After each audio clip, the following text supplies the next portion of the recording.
Bismillahirrahmanirrahim.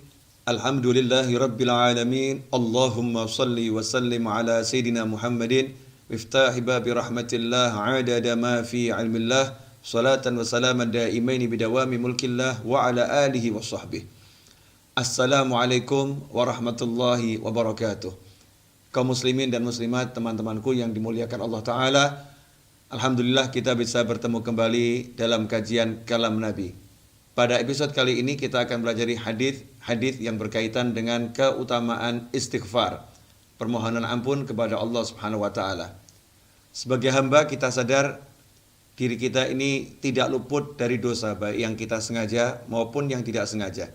Allah Subhanahu wa taala telah memberikan solusi bagi kita semua atas dosa-dosa yang bertumpuk-tumpuk dan bertubi-tubi kita lakukan, agar kita selamat dari keburukan dunia dan terutama keburukan akhirat. Nabi Muhammad SAW dalam sebuah hadis yang diriwayatkan oleh Sayyidina Abdullah bin Abbas radhiyallahu taala anhuma, qala Rasulullah sallallahu alaihi wasallam, man lazimal istighfara ja'alallahu lahu min kulli hammin farajan wa min kulli dhiqin makhrajan wa razzaqahu min haitsu la yahtasib. Rasulullah SAW bersabda, man lazimal istighfar, siapa yang tekun beristighfar.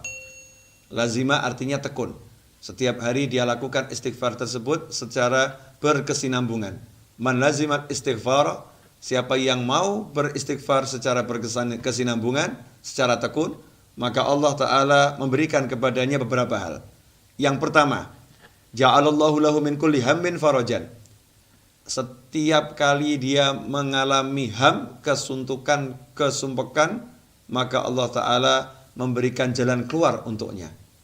Kemudian yang kedua, wa min kulli dhiqin makhraja, dan setiap kali dia mengalami kesempitan, kesulitan, maka Allah memberikan jalan keluar pula untuknya, yaitu solusi bagi segala permasalahan tersebut. Wa razzaqahu min haitsu la yahtasib, dan yang ketiga, Allah Ta'ala memberinya rezeki dari arah yang tidak pernah bisa dia perkirakan, dari arah yang tidak diduga-duganya. Kaum muslimin dan muslimat, hadis ini diriwayatkan oleh banyak periwayat. Di antaranya Imam Abu Dawud, Imam Hakim, kemudian Imam Nasai, Ibnu Majah, Imam Baihaqi.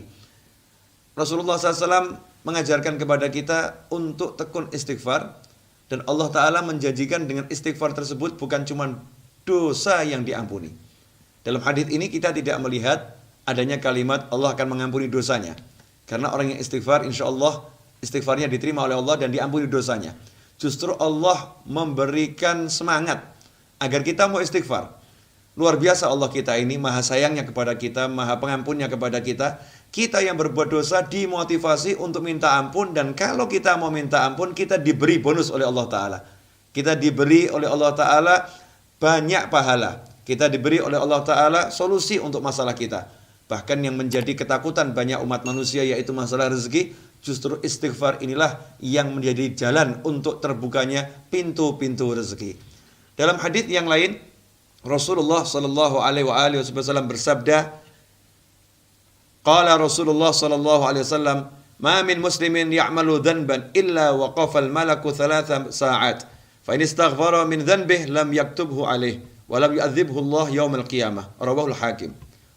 Dalam hadis yang lain Nabi Muhammad SAW bersabda, setiap kali seorang muslim berbuat dosa, apapun dosanya itu, waqafal malaikah, maka malaikat, waqafal malaku, maka malaikat yang bertugas mencatat dosa berhenti, tidak segera mencatat dosanya.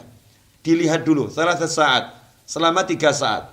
3 saat ini tidak ada penjelasan yang pasti, 3 menit, 3 jam, atau 3 hari. Yang jelas ada batas waktu penundaan, tidak langsung dicatat dosa tersebut. Waqafa 3 saat. Kemudian, fa in istaghfara min dhanbih. Kalau ternyata sebelum 3 saat itu berlalu, dia sudah minta ampun kepada Allah Ta'ala atas dosanya, maka malaikat tersebut dilarang untuk mencatat dosa itu. Malaikat tersebut tidak mencatat dosa tersebut dalam catatan keburukannya. Walam yu'adzibullah yaumil qiyamah. Dan kalau udah malaikat gak mencatat dan orang tersebut sudah istighfar, di hari kiamat Allah tidak akan menyiksanya karena dosa tersebut. Hadis ini diriwayatkan oleh Imam Al-Hakim dan dikatakan sanadnya sahih. Jika kita menilik dua hadis yang telah kita pelajari di atas, maka kita bisa melihat betapa maha pemurahnya Allah Subhanahu wa taala. Karena itu tidak ada alasan lagi bagi kita untuk rajin-rajin istighfar minta ampun kepada Allah. Karena istighfar memberikan banyak bonus. Rasulullah SAW sendiri sebagai manusia yang maksum dari segala kekurangan dan dosa. Rasulullah yang dilindungi Allah dari segala keburukan. Beliau itu rajin istighfar. Bahkan Sayyidina Abdullah bin Umar radhiyallahu anhu menyatat, sekali duduk kami menghitung Nabi Muhammad SAW membaca istighfar sebanyak 70 bahkan hingga 100 kali beristighfar kepada Allah Subhanahu wa taala.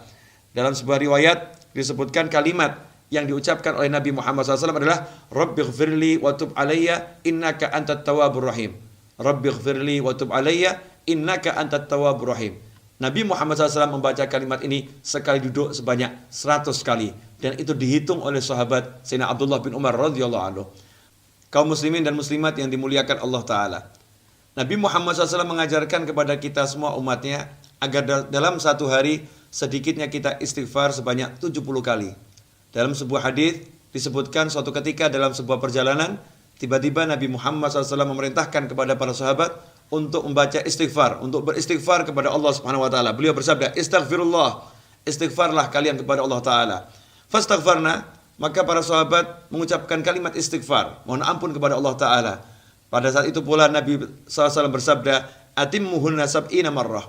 Hendaknya kalian sempurnakan istighfar kalian sebanyak 70 kali. Maka para sahabat pun menyempurnakan istighfarnya sebanyak 70 kali. Lantas Nabi Muhammad SAW bersabda, "Ma min abdin wala amatin yastaghfirullaha fi yawmin sab'ina marrah illa ghafarallahu lahu sab'ami'ah dhanbin wa qad khaba 'abdun aw amatun 'amila fi yawmin wa lailah akthar min sab'ami'ati dhanbin." Rawahu Ibnu Abi Dunya wal Baihaqi wal Asbahani.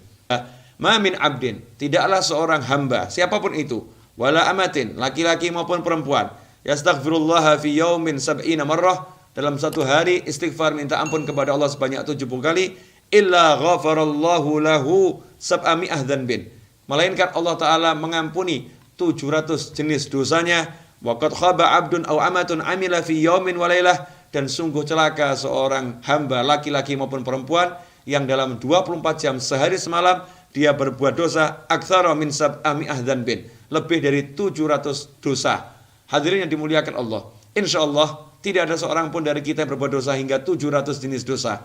Dengan istighfar 70 kali dalam satu hari, yakinlah Allah Ta'ala akan mengampuni dosa-dosa kita. Tentunya istighfar itu dengan kesungguhan, dengan permohonan ampun kepada Allah. Thalabul maghfirah, yang namanya istighfar adalah thalabul maghfirah, minta ampun, dengan sungguh-sungguh minta kepada Allah Ta'ala agar mengampuni dosa kita. Dengan lisan mengucapkan astagfirullah, hati mohon ampun kepada Allah Ta'ala. Semoga Allah Ta'ala mengampuni kita semua dan berikan kita taufik untuk rajin-rajin beristighfar kepadanya, sehingga Allah menjadikan kita sebagai hamba-hamba yang dicintainya, dan kelak kita kembali kepada Allah tanpa satu dosa pun yang ada dalam catatan keburukan kita. Wassallallahu ala sayyidina wa maulana Muhammadin wa alihi wasallam. Alhamdulillahirabbil alamin wal afu minkum. Wassalamualaikum warahmatullahi wabarakatuh.